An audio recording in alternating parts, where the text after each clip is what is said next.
Hi, my name is Keith Cooper, and in this video I'm going to do something which is relatively uncommon for my reviews, and that's actually compare two printers. Now, I don't do it very often because when people ask me which is the best printer, the answer is almost always it depends. So there's a lot of different factors. But anyway, here I have an Epson 8550 EcoTank printer and an Epson SC-P700 with conventional ink carts. They are superficially quite similar because they're both 13-inch printers, so they'll print maximum sheet size, normal sheet size of 13 by 19 inches or A3+. So that can go in. You've got a feed at the back here, you've got a feed at the back here, the prints come out the front. They're similar there. They're both inkjet printers. This one has an unusual set of inks in that it has 6 inks. It has ink bottles that you fill the tanks here from, and you've got inks here. You've got a black, which is a pigment black, you've got a photo black, cyan, yellow, magenta and a grey. So you've got those. The photo black, cyan, magenta, yellow and the grey are dyes. So there's just one pigment ink in this. This printer, and at one level there is no comparison. This is a much higher end printer in terms of overall print quality. But it's never as simple as that. Here we've got 10 ink carts. Now the ink carts for this, these are 25 millilitres of ink in an ink cartridge. The larger P900, which is the 17-inch version, physically not a lot larger than this one here, that has higher capacity carts. They're only 25 millilitres of ink per cart here. So there is less ink here. So you've got a total of 420 millilitres of ink in all of these carts here. Whereas you've got, you've got 250, 420 in this one here. So you've got more ink here. The pigment inks, well, pigment inks last longer. The prints made on this printer here, I don't expect them to disappear or fade away in a hurry. They're not like old dye-based prints from years ago where you put them up on the wall, come back a month later and the colours have faded. Inks have improved a lot from that. But essentially for colour prints, this is a dye-based printer. I'll come back to this pigment black ink because it does make a difference, I think, and I'll come back to that in a moment. But here you've got all pigment inks. Pigment inks, archival inks. If I was producing pictures to sell, colour pictures, I would pick this one here. It is a better quality of print from the inks. Now, how you choose to interpret that term quality is very much open to interpretation. Now, I've got detailed videos, reviews, all kinds of things on each of these two printers. So I'm not going to go into too much precise detail here. If you want details, have a look at the reviews, has links through to all the videos, all the technical details between them. I'm just looking at this from an overview point of view. Somebody might say, I'm thinking again, which one of these should I get? Because I want a printer. And it's, as I said, it depends. Now, for media support, this one, the P700, has a roll fitting at the back. It only takes 13-inch roll paper. 13-inch roll paper is not widely available in a lot of settings. So if you want roll paper, think seriously why you want roll paper and whether you want to feed it through the roll holder at the back or whether you actually just want to cut off lengths of roll paper, feed them through as long sheets, which is exactly what you can do with this one. This one you can make long sheet prints as well, cut off a length of paper, feed it through, set custom size, and you made a long print on that. In terms of paper storage, you can see here this one has a paper tray. That's A4 paper loaded in there. There's a paper tray here, you pull it out, here it's motorized, it will come out, that's where your prints come out. Print heads, both in the same place, both have maintenance tanks so that there are no pads that will need replacing at some point. You can replace the maintenance tank. There's one here, and there's one inside the P700 as well, which you can change. You get a spare maintenance tank when you get one of these, and the reason for that is that during the initialization quite a lot of ink is used up and goes into the maintenance tank, so you get a spare maintenance tank with it. When you put it in, don't bother getting another one because they last for ages. It's only when you set this up that it uses up quite a bit of ink.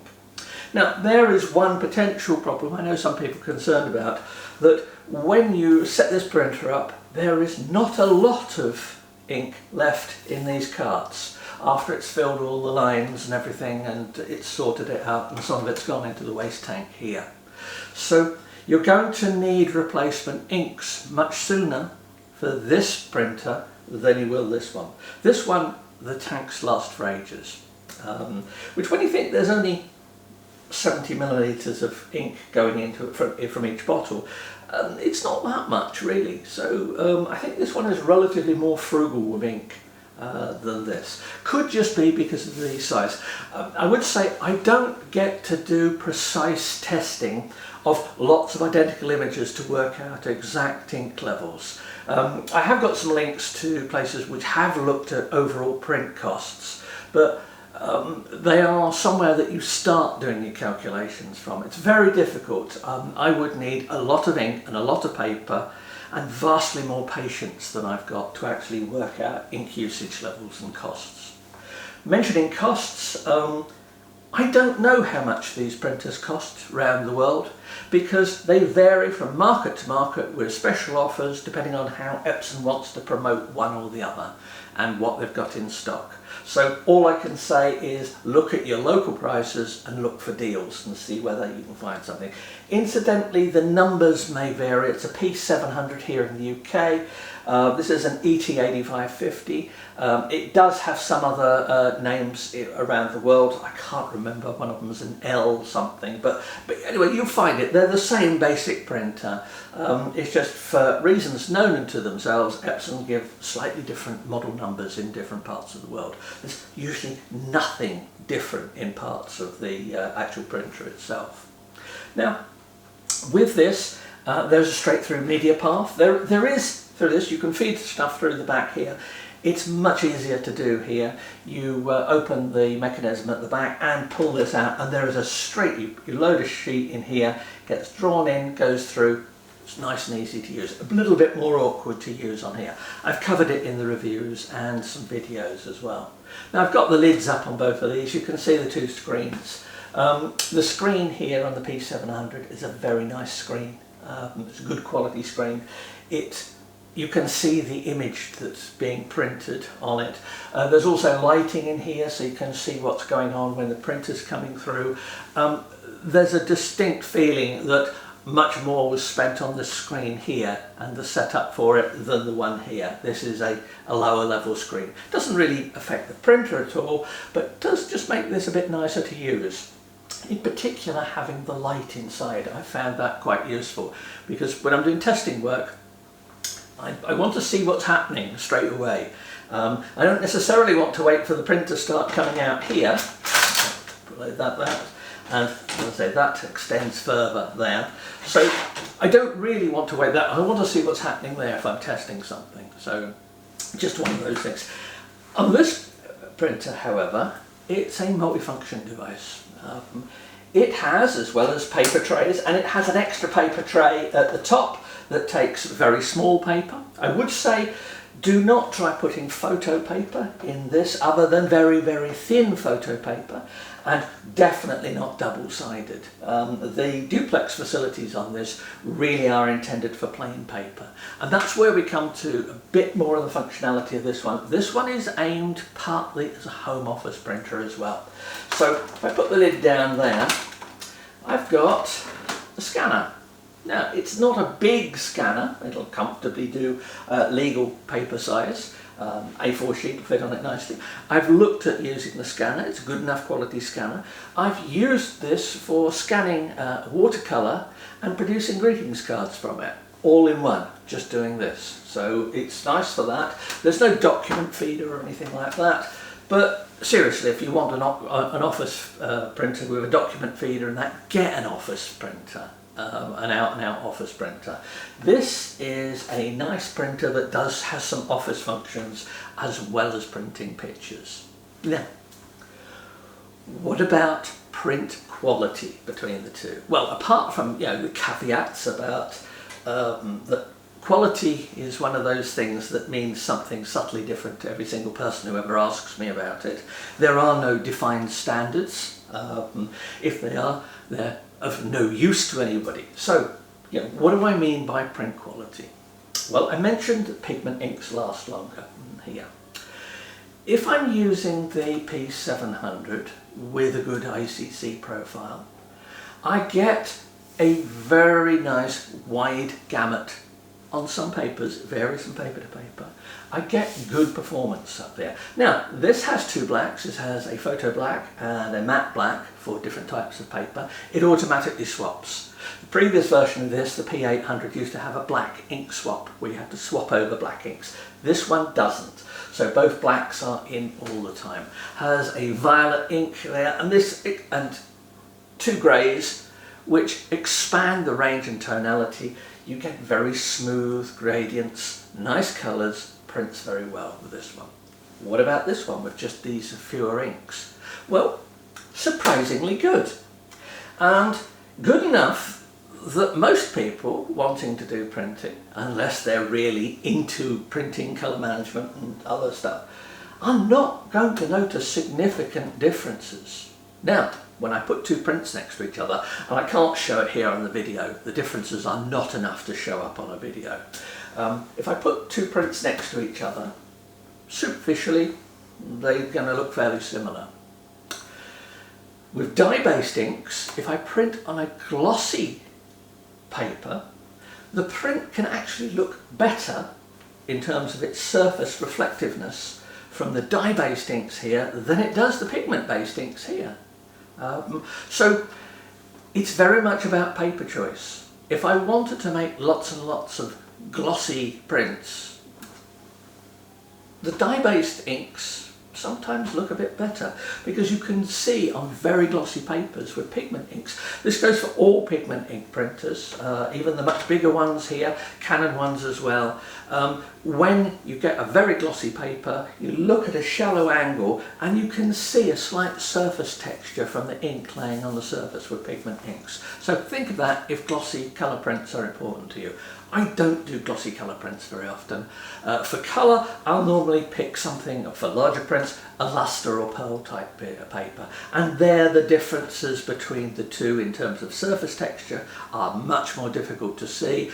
And also, the wider gamut of this may show in some pictures. Now, a lot of stuff people say, oh yeah, this has a gamut of such and such, this one has a gamut of some other measurement. If you see papers or printers described and the gamut has a number next to it, and it's usually quite a big number, take that as just filler for the blog article or the video you're doing.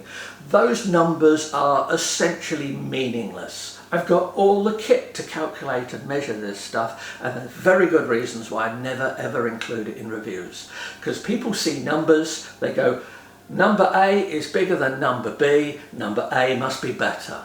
Utter nonsense. It doesn't work like that. It's not so simple. It's why I never ever include such stuff in reviews. Just got no desire to do things like that. But have a look at the more detailed stuff and I'm looking at the print quality in much more detail. That was for colour prints. What about black and white?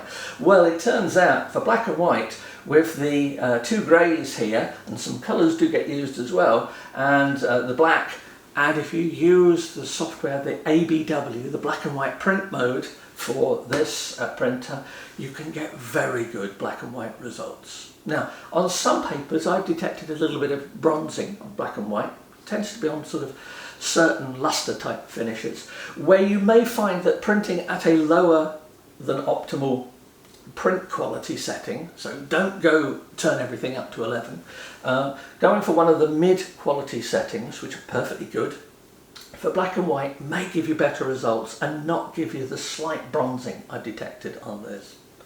Now, you don't get that. I didn't see that on this. However, we've got the interesting mix of, we've got the grey ink here, and some people say, grey ink must be good for black and white.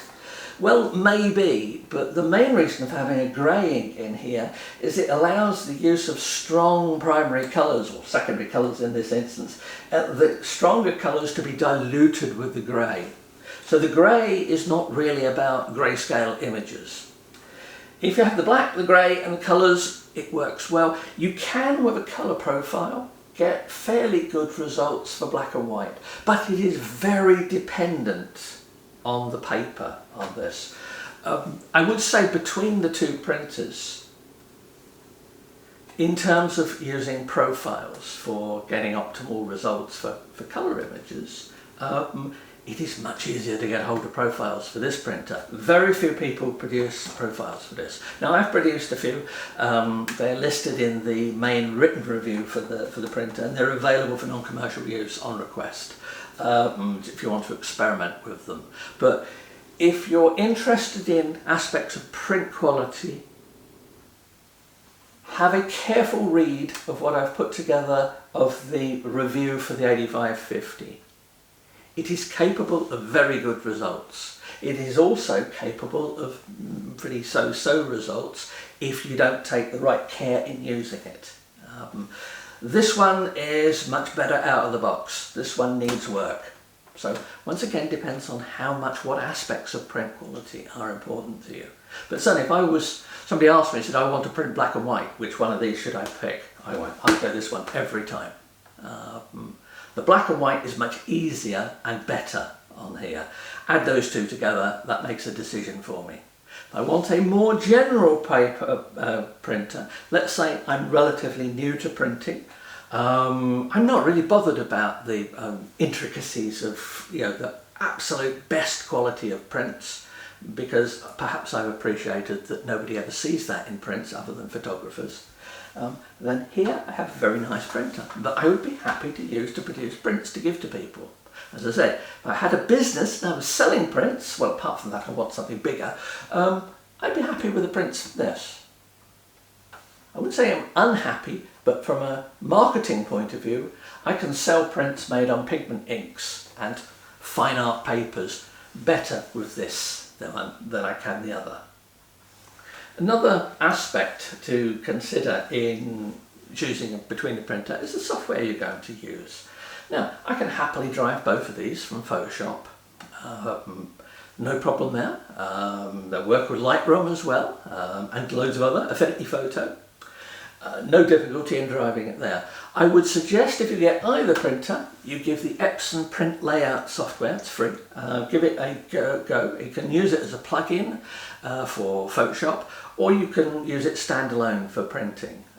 It has a lot of features built into it that make it very useful. It is completely supported, or it completely supports the P700 and 900. All the functionality in the software works perfectly with this. The software works for printing images, okay, on the 8550. However, I do know some people have had difficulties in setting paper sizes and a few other little bits and pieces which would suggest that the fact that the 8550 works well with EPL was perhaps a bit of an afterthought for Epson, and that it wasn't one of the primary intents of it. The EPL software is for this. So pop that down there, pop that back there. Styling between the printers, well, there's not a lot of difference. There's not much difference in weight either. This one, I believe, is slightly heavier because it's got the scanner built into it and the sheet of glass and things like that. They're not going to, take up any significantly different space on your desktop. I would say that if you use the front feed on this, remember that sheet of paper has to go right through and then come back out, so you need space at the back. But once again, that's stuff I've covered on the reviews. I've got lots of details. As I say, I'm not really going to go into any more details of using the printers here because that's not really relevant to this. Both are easy to use. I have no problems with using them. So back to the original question, which is best? It depends.